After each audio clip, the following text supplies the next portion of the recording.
School അങ്ങോട്ട് തുറന്നപ്പോൾ തുടങ്ങിയതാ പനി, ചുമ, ജലദോഷം, തുമ്മൽ എന്ന് വേണ്ട എല്ലാവിധ അസുഖങ്ങളും ഉണ്ട്.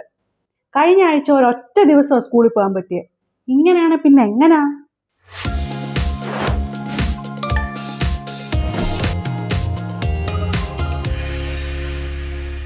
ഈ സ്കൂൾ തുറക്കുമ്പോൾ വരുന്ന അസുഖങ്ങളുണ്ടല്ലോ, നമ്മുടെ കുഞ്ഞുങ്ങൾക്ക് മാത്രം വരുന്നതല്ല കേട്ടോ, എല്ലാവരുടെയും അവസ്ഥ ഇത് തന്നെയാണ്. സ്കൂളിൽ നമ്മൾ ആദ്യമായിട്ട് കുഞ്ഞുങ്ങളെ വിട്ടു തുടങ്ങുമ്പോഴുണ്ടല്ലോ, ഉറപ്പായിട്ടും അവർക്ക് അസുഖം വരും. അതിൽ ഒരു സംശയവും വേണ്ട. എന്താണെന്നറിയാമോ? നമ്മൾ അത്രയും കാലം അവരെ വീട്ടിൽ പൊതിഞ്ഞു വെച്ച് അവരെപ്പോൾ കൈ കഴുകണം, അവർ വാ കഴുകുന്നുണ്ടോ, അവർ കുളിക്കുന്നുണ്ടോ, അവർ 2 നേരം കുളിക്കുന്നുണ്ടോ, ഇങ്ങനെ പല കാര്യങ്ങളും നോക്കി നമ്മൾ സൂക്ഷിച്ചാണ് കൊണ്ടുപോയിക്കൊണ്ടിരുന്നത്. സ്കൂളിൽ ചെന്ന് കഴിയുമ്പോൾ അവസ്ഥ അതല്ല. അവർ സ്കൂളുകാർ നോക്കാഞ്ഞിട്ടോ അങ്ങനെയൊന്നും അല്ല.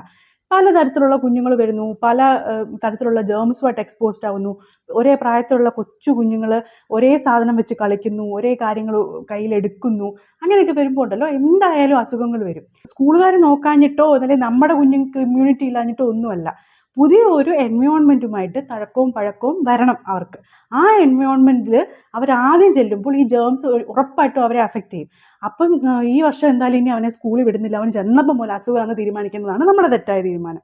നമ്മൾ അസുഖം വരുമ്പം വീട്ടിൽ ഇരുത്തി ശുശ്രൂഷിച്ചും അസുഖം പോയി കഴിയുമ്പം തിരിച്ച് സ്കൂളിൽ തന്നെ വിട്ടും വീണ്ടും ഈ ജേംസിനോട് എക്സ്പോസ്ഡ് ആയും ഒക്കെ തന്നെ ആ ഒരു ജേംസിനോട് നമ്മുടെ കുഞ്ഞുങ്ങൾക്ക് പ്രതിരോധ ശക്തി വരത്തുള്ളൂ. അപ്പോൾ ഈ പ്രതിരോധ ശക്തി ആർജിക്കാൻ നമ്മൾ എന്താ ചെയ്യേണ്ടത്? നമ്മൾ ഈ ജേംസിനോട് എക്സ്പോസ്ഡ് ആവുക, അസുഖം വരുമ്പോൾ നമ്മൾ റെസ്റ്റ് കൊടുക്കുക. ചെറിയൊരു പനിയേ ഉള്ളൂ, ഇന്ന് സ്കൂളിൽ പോയാലും കുഴപ്പമൊന്നുമില്ല എന്ന് വിചാരിക്കരുത്. ഉറപ്പായിട്ടും അവർക്ക് പ്രോപ്പർ റെസ്റ്റ് വേണം.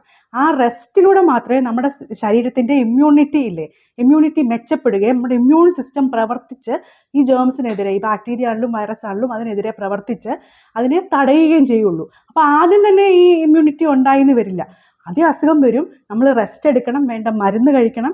അതൊക്കെ കഴിച്ചിട്ട് അസുഖം ഭേദമായി കഴിഞ്ഞു മാത്രം സ്കൂളിൽ വിടുക. അതിന് രണ്ടുണ്ട് കാര്യം. ഒന്നാമത്, നമ്മൾ റെസ്റ്റ് കൊടുക്കാതെ കുഞ്ഞിനെ വീണ്ടും സ്കൂളിൽ വിട്ട് കഴിഞ്ഞാൽ കുഞ്ഞിൻ്റെ അസുഖം പ്രോപ്പറായിട്ട് മാറിയില്ലെന്ന് വരും. ഈ മരുന്നിൻ്റെ എഫക്റ്റിൽ 2 ദിവസം മാറി നിന്നിട്ട് വീണ്ടും ഈ അസുഖം തിരിച്ചു വരും. 2, ഈ അസുഖം മറ്റൊരു കുട്ടിക്ക് പകരാനുള്ള കാരണമാകും. ഈ മറ്റൊരു കുട്ടിക്ക് പകർന്ന എന്താ അസുഖം?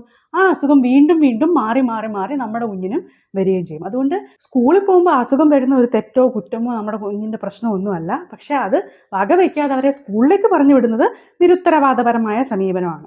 അതങ്ങനെ ചെയ്യാതിരിക്കുക. അവർക്ക് നല്ല റെസ്റ്റ് കൊടുത്ത് പറഞ്ഞു വിടുക. പിന്നെ ഇതിന് 1-2 ചില കാര്യങ്ങളുണ്ട് കേട്ടോ.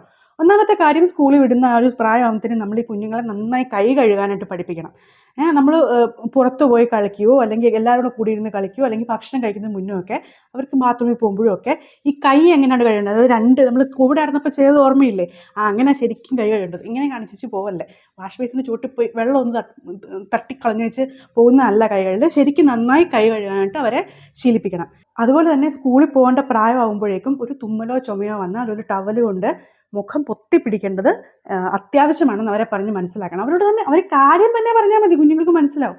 നമ്മളിങ്ങനെ പിടിച്ചില്ലെങ്കിൽ അമ്മയുടെ മേത്തോട്ട് അല്ലെങ്കിൽ അച്ഛൻ്റെ മേത്തോട്ട് ഈ ജേംസ് എല്ലാം കൂടെ മോൻ്റെ വായിൽ നിന്ന് പറന്ന് വരും, അമ്മയ്ക്ക് അസുഖം വരും, അപ്പം കുഞ്ഞിനും അസുഖം വരും, ബാക്കി വീട്ടിലുള്ള എല്ലാവർക്കും അസുഖം വരും. അങ്ങനെ വരാതിരിക്കാനായിട്ട് പൊത്തിപ്പിടിക്കണം എന്ന് കാര്യം പറഞ്ഞ് തന്നെ അവർക്ക് മനസ്സിലാക്കി കൊടുക്കണം. അവർക്ക് സിമ്പിളായിട്ട് മനസ്സിലാവും. അത് നേരത്തെ തന്നെ ശീലിപ്പിക്കുക.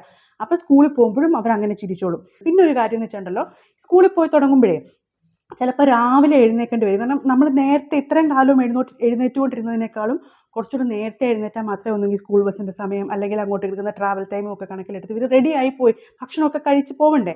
അങ്ങനെ റെഡി ആയി പോകാൻ സമയം കിട്ടത്തുള്ളൂ. അങ്ങനെ വരുമ്പം നമ്മൾ ഈ രാവിലെ എഴുന്നേൽക്കാൻ വേണം, എന്നാൽ രാത്രി വരെ കളിച്ച് ശീലിച്ച പിള്ളേർ ഉറങ്ങത്തുമില്ല. അങ്ങനെ വരുമ്പം ഉറക്കക്കുറവ് വരുമ്പോഴും ഈ ഒരു ക്ഷീണം വരും.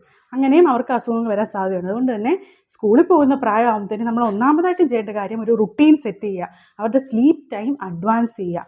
ഓരോ ആഴ്ചയും നമ്മൾ ഒരു ഹാഫ് ആൻ അവർ വീതം അഡ്വാൻസ് ചെയ്ത് ഒരു 8:30 മസ്റ്റായിട്ടും, അതായത് 3 വയസ്സ് പ്രായമുള്ള ഒരു കുഞ്ഞുങ്ങളൊക്കെ ഒരു 8:30 ആകുമ്പോഴെങ്കിലും ഉറങ്ങണം. അതിപ്പം 10 o'clockനോ 11 o'clockനോ ഉറങ്ങുന്നതെങ്കിൽ ഓരോ ദിവസവും 11 o'clockന് ഉറങ്ങുന്ന കുഞ്ഞിനെ ഒരാഴ്ച 10:30 കിടത്തുക, അടുത്ത ആഴ്ച 10 o'clockന് കിടത്തുക. അങ്ങനെ കിടത്തി ശീലിച്ച് നേരത്തെ ഉറക്കണം.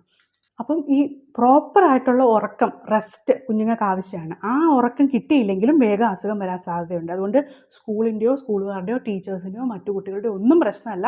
നമ്മൾ ഇത്തരം ചില കാര്യങ്ങൾ ശ്രദ്ധിച്ചാൽ മതി. അസുഖം വരുമ്പം പാനിക് ആവണ്ട. പനിയാണ് വരുന്നതെങ്കിൽ സ്ഥിരം നമ്മൾ കുഞ്ഞിനെ കാണിക്കുന്ന പീഡിയാട്രീഷ്യൻ ഉണ്ടല്ലോ, അപ്പം നമ്മൾ എപ്പോഴും ആശുപത്രിയിൽ നമ്മൾ കുഞ്ഞിനെ പനിയായിട്ട് കൊണ്ടുപോകുമ്പോൾ അവർ ചോദിക്കും പാരസെറ്റമോൾ കൊടുത്തിരുന്നോ എന്ന് ചോദിക്കും. നമ്മൾ ഒരു ഡോസ് പാരസെറ്റമോൾ എന്തായാലും പനി വന്ന ഉടനെ ആശുപത്രിയിൽ പോകുന്നതിന് മുന്നേ തന്നെ നമ്മൾ കൊടുത്ത് ആ പനി കൂടാതിരിക്കാനായിട്ട് ശ്രദ്ധിക്കണം.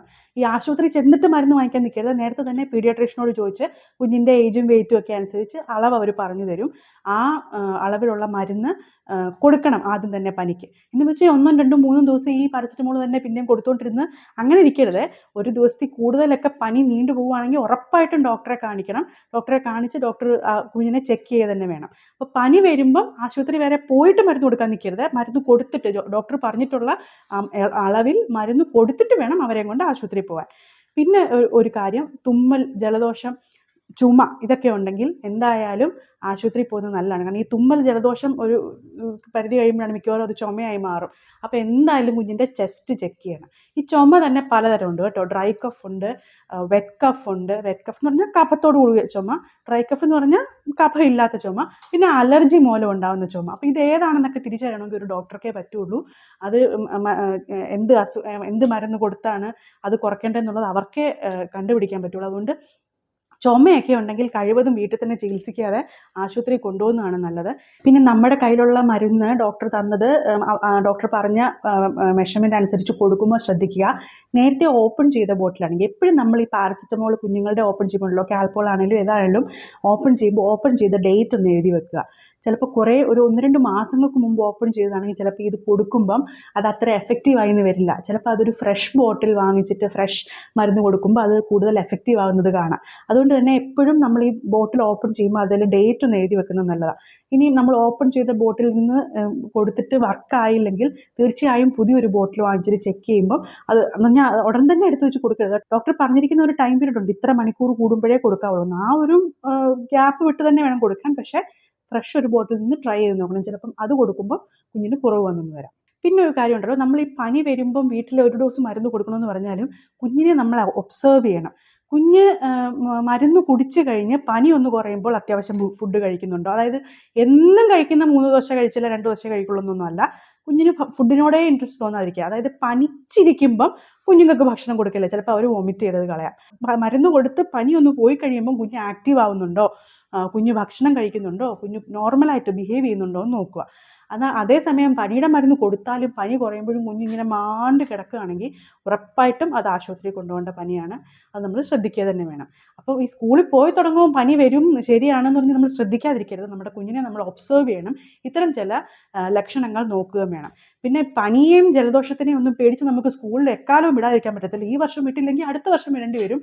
അടുത്ത വർഷം വീണ്ടും കുഞ്ഞിന് ഈ പനിയും അസുഖങ്ങളും ഒക്കെ വരും. അത് പോകെ അതിനോട് നമ്മുടെ ശരീരം ഫൈറ്റ് ചെയ്യാനും അത് നമ്മളെ അഫക്റ്റ് ചെയ്യാതിരിക്കാനും ശീലിക്കും. എൻ്റെയും മക്കൾക്കൊക്കെ ഇങ്ങനെ തുടക്കകാലത്ത് അസുഖങ്ങൾ തന്നെയായിരുന്നു, എന്നും ആശുപത്രിയിലായിരുന്നു. പക്ഷേ അതൊക്കെ കഴിഞ്ഞിപ്പം അവർ അതിനോടൊക്കെ അവരുടെ ബോഡി ഫൈറ്റ് ചെയ്ത് വന്നിട്ടുണ്ട്. ഇപ്പം അത്രയും പ്രശ്നമില്ലാതെ അസുഖങ്ങൾ വരാതെ പോവുകയും ചെയ്യുന്നുണ്ട്. അസുഖങ്ങൾ വരാതിരിക്കില്ല. അങ്ങനെ വരുമ്പോൾ സ്കൂളിൽ വിട്ട് മറ്റു കുട്ടികൾക്ക് അത് വരുന്ന ഒരു സാഹചര്യം ഉണ്ടാക്കുകയും ചെയ്യരുത്.